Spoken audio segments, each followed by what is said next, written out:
என் ஆண்டவரே, என் கடவுளே, என் வேண்டுகோளுக்கு செவிசாய்த்து என் ஜெபத்திற்கு பதில் சொல்லுங்கள். உங்களைத் தவிர எனக்கு உதவ வேறு எந்த நபரும் சக்தியும் இல்லை.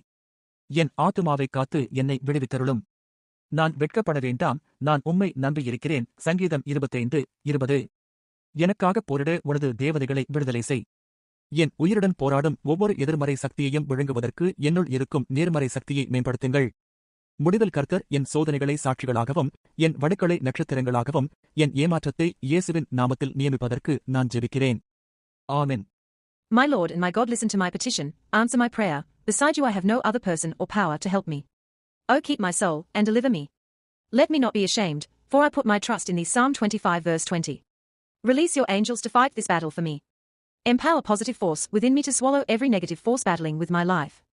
At the end, Lord, convert my trials to testimonies, my scars to stars, and my disappointment to appointments. In Jesus' name I pray. Amen.